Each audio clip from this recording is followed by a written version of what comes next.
दोस्तों, जंगल की कहानी तो आपने बहुत ही सुनी होगी, लेकिन इस कहानी को सुनकर आपकी रूह कांप सकती है, क्योंकि ये कहानी बाकी सभी जंगलों से काफी अलग है। मैं आज आपको ऐसे जंगल के बारे में बताने जा रहा हूँ जो कि रियल में ही बहुत ही ज्यादा खतरनाक है। वहाँ पर जानवर तो नहीं बल्कि इंसानी भूत प्रेत और कुछ चुड़ैलें इंसानों के लिए बहुत ही ज्यादा घातक हैं। वहाँ पर ऐसी ऐसी पैरानॉर्मल एक्टिविटी होती है, आपको सच में ही लगेगा कि आपके सामने कोई इंसान खड़ा है, लेकिन असल में वो इंसान नहीं बल्कि प्रेत हो सकता है। और वो प्रेत आपको बहुत ही ज्यादा डरा कर आपके दिमाग को अपने काबू में करके आपको मौत के घाट उतरने पर मजबूर कर देगा, यानी कि खुद की हत्या। जी हाँ दोस्तों, ये सुनने में आपको काफी ज्यादा अजीब लग रहा है, लेकिन ये बिल्कुल 100% सच है। दरअसल ये फॉरेस्ट इंडिया में नहीं बल्कि जापान में है। आपने जापान के ओकिगोरा फॉरेस्ट के नाम को तो सुना ही होगा, जिस जंगल के पास जाने से भी लोगों की रूह कांप जाती है। ये जंगल इतना ज्यादा डरावना है कि इस जंगल का नाम सुनते ही अच्छों की मौत निकल जाती है, लोग डर के कांपने लगते हैं। अगर आप इस जंगल के बारे में वहाँ के लोगों से पूछोगे तो वहाँ के लोग सबसे पहले यही कहेंगे कि अरे भाई, बात क्या हो गई, उस जंगल के बारे में क्यों पूछ रहे हो, वहाँ गलती से भी मत जाना। आपको वहाँ पर हर किसी से यही सुनने को मिलेगा। दरअसल दोस्तों, बात यह है कि उस जंगल में लोग अपनी जान को देने जाते हैं। दरअसल जो लोग अपनी जिंदगी से उब जाते हैं तो फिर वो लोग उस जंगल में कैंपिंग करने जाते हैं, कुछ दिन तक कैंपिंग करते हैं, और इसी कैंपिंग करने के दौरान वहाँ पर जो भी खतरनाक आत्माएं रहती है, यानी कि भूत प्रेत या चुड़ैल, वो उस व्यक्ति को धीरे धीरे अपने कब्जे में लेती है, यानी कि उसके दिमाग को अपने काबू में करती है, और आखिर में वो आत्माएं उस इंसान के दुख के ऊपर हावी हो जाती है। फिर आखिर में कुछ ऐसा होता है जिसके बारे में अगर मैं बताऊंगा तो यूट्यूब मेरी वीडियो डिलीट कर सकता है, यानी कि वो पेड़ में रस्सी लगाकर अपने आप को लटका लेता है। और यही सब कुछ देखते देखते उस जंगल के ऊपर बहुत ही सारी डॉक्यूमेंट्री और मूवीज बन चुकी है। हम उसी में से आपको एक मूवी की कहानी सुनाएंगे जो कि सच्ची घटना पर आधारित है, यानी कि वो सब कुछ रियल है। दोस्तों, अभी तक आपने चैनल को सब्सक्राइब नहीं किया है तो कृपया करके चैनल को सब्सक्राइब कर लें, क्योंकि वीडियो को बनाने में बहुत ही मेहनत लगती है, और अगर आप लाइक और सब्सक्राइब नहीं करेंगे तो मुझे आपका सपोर्ट कैसे मिलेगा।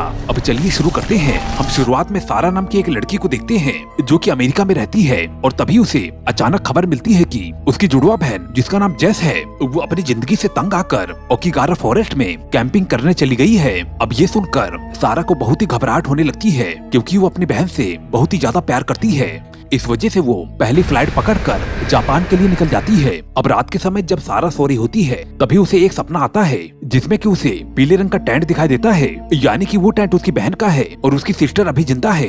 जिस वजह से सारा अगली सुबह होते ही अपनी सिस्टर को ढूंढने के लिए पूछताछ करने के लिए निकल जाती है। अब सारा को हॉस्टल में उसकी बहन का कमरा मिलता है, जहाँ पर वो कुछ चेकिंग करती है और फिर वो सो जाती है। तभी उसे बाहर से कुछ आवाज आती है, और जब वो उठ के जाके चेक करती है तो उसके ऊपर एक डरावनी बुढ़िया अटैक कर देती है। लेकिन तभी सारा को मालूम चलता है कि वो कोई चुड़ैल नहीं बल्कि इंसान है, और सारा वापस से अपने रूम में आ जाती है, यानी कि सारा के ऊपर अभी से अटैक होना शुरू हो गया है, क्योंकि वहाँ के भूत और चुड़ैल उन्हीं लोगों को अपना निशाना बनाते हैं जो बहुत ही परेशानी में या उदास होते हैं। अब सुबह होते ही सारा पूछताछ के लिए रिसेप्शनिस्ट के पास जाती है। अब वो सारा को एक जगह पर ले जाती है जहाँ पर की काफी डेड बॉडीज पड़ी हुई थी। अब सारा उन्हें देखकर बहुत ही ज्यादा डर जाती है, क्योंकि वो नहीं चाहती कि इन लाशों में से उसकी बहन हो। अब जब सारा एक लाश के ऊपर से कपड़ा हटाती है तो वो लाश को देखकर बहुत ही ज्यादा डर जाती है, क्योंकि लाश बहुत ही ज्यादा डरावनी लग रही थी, लेकिन उन लाशों में से उसकी बहन नहीं होती। इस वजह से सारा को अपनी बहन को ढूंढने के लिए कुछ उम्मीद नजर आती है। सारा कई लोगों से अपने साथ उस जंगल में जाने के लिए कहती है, लेकिन उस जंगल में जाने से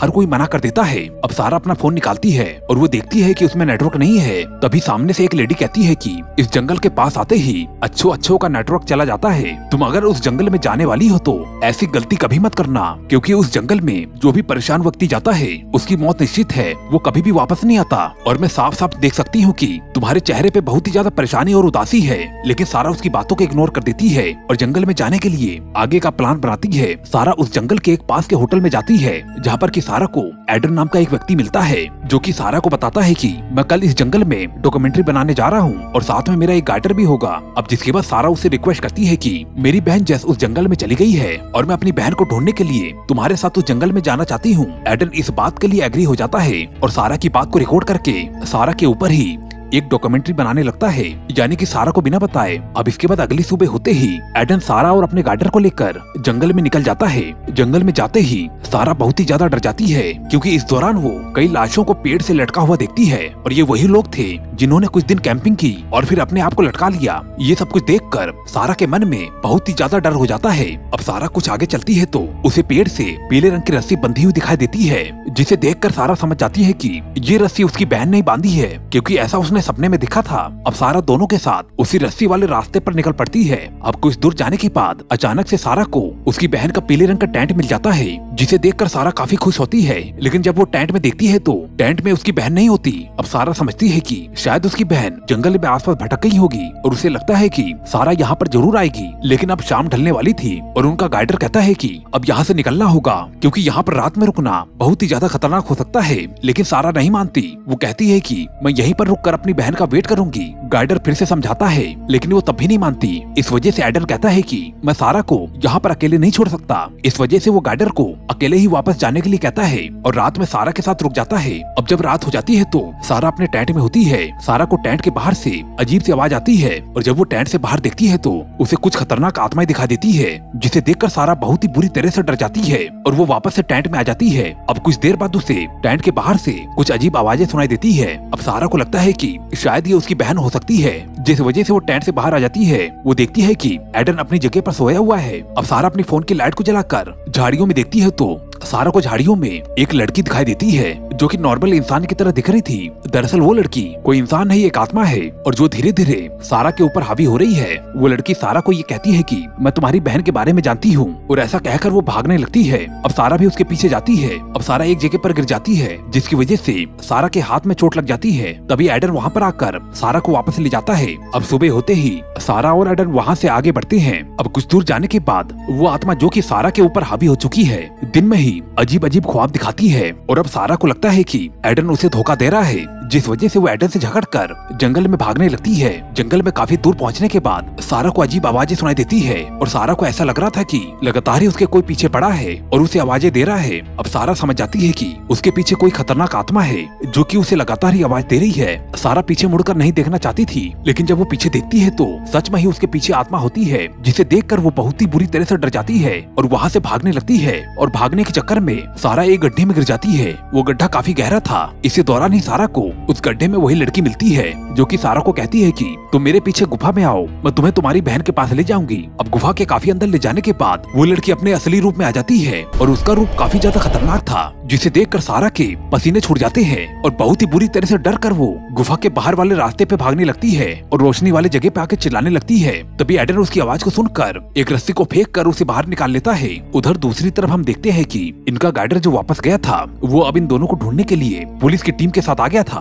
अब कुछ दूर चलने के बाद एडन को जंगल में एक रेडियो स्टेशन मिलता है और जिसके अंदर वो दोनों एंटर कर जाते हैं। ये रेडियो स्टेशन काफी पुराना था, जिस वजह से रेडियो काम नहीं कर रहा था। अब एडन रेडियो को बनाने लगता है और सारा पीछे अकेली खड़ी होती है। तभी सारा को एक आवाज आती है और बेसमेंट के दरवाजे के नीचे से सारा को कोई लेटर लिख कर देता है, जिस लेटर में ये लिखा हुआ था कि मैं तुम्हारी बहन हूँ और एडन ने मुझे यहाँ पर कैद करके रखा है। अगर तुमने एडन को नहीं मारा तो एडन हम दोनों को मार देगा। मैं आपको बता दूं कि दरअसल एडन एक सही इंसान है। इस जंगल की आत्माएं सारा के ऊपर हावी हो चुकी हैं। इस वजह से वो सारा को अजीब अजीब ख्वाब दिखा रही हैं। अब जिस वजह से सारा एडन के ऊपर शक करती है और एक चाकू को लेकर एडन को जान से मार देती है। अब एडन को जान से मारने के बाद सारा बेसमेंट के दरवाजे की तरफ देखती है। वो दरवाजा ऑलरेडी ही खुला हुआ था। इसका मतलब सारा के साथ धोखा हुआ है। अब सारा बेसमेंट में जाकर देखती है तो उसे वहाँ पर अपनी फैमिली दिखाई देती है। सारा के फादर ने अपनी वाइफ को जान से मार दिया था और वो अब उसकी बहन को भी मारने वाला है। सारा अपनी बहन को बचाने लगती है और इसी दौरान सारा का फादर सारा के हाथ को पकड़ लेता है। अब सारा अपने हाथ को छुड़ाने के चक्कर में अपनी चाकू से अपने फादर के उंगलियों को काट देती है। अब अपने फादर से छुड़ाकर सारा बाहर आ जाती है। अब इसी दौरान ही सारा अपनी सिस्टर को भागते हुए देखती है। वो अपनी सिस्टर को बहुत ही आवाज लगाती है ताकि उसकी सिस्टर रुक जाए, लेकिन उसकी सिस्टर उसकी आवाज नहीं सुनती। अब जिस वजह से सारा को यकीन हो गया है कि वो भी मर चुकी है। दरअसल सारा उसी समय मर चुकी है जब वो अपनी चाकू से अपने फादर के हाथ को छुड़ा रही थी। यानी कि उसने अपने फादर की उंगलियों को नहीं बल्कि अपने हाथ के नस को काट लिया था और ऑन द स्पॉट ही सारा की मौत हो चुकी थी। अब उधर दूसरी तरफ हम देखते हैं कि सारा की सिस्टर भागते भागते पुलिस की टीम को मिल जाती है और अब सारा की सिस्टर को रेस्क्यू कर लिया जाता है। और इधर हम सारा को देखते हैं जो कि आत्मा बन चुकी है और बहुत ही सारी आत्माएं उसे जमीन के अंदर खींच लेती है और अब हम मूवी के आखिरी में देखते हैं कि जब जाते समय गाइडर जंगल की तरफ देखता है तो उसे सारा दिखाई देती है, जो कि एक खतरनाक रूप में एक बुरी आत्मा बन चुकी है और वो गाइडर को डराने की कोशिश करती है, लेकिन गाइडर बिल्कुल भी नहीं डरता और यहीं पर ये स्टोरी एंड हो जाती है। दोस्तों, आपको ये स्टोरी कैसी लगी हमें कमेंट करके जरूर बताएं और दोस्तों प्लीज सपोर्ट जरूर करना। मैं मिलता हूँ आपको ऐसी ही अगली वीडियो में। Okay bye.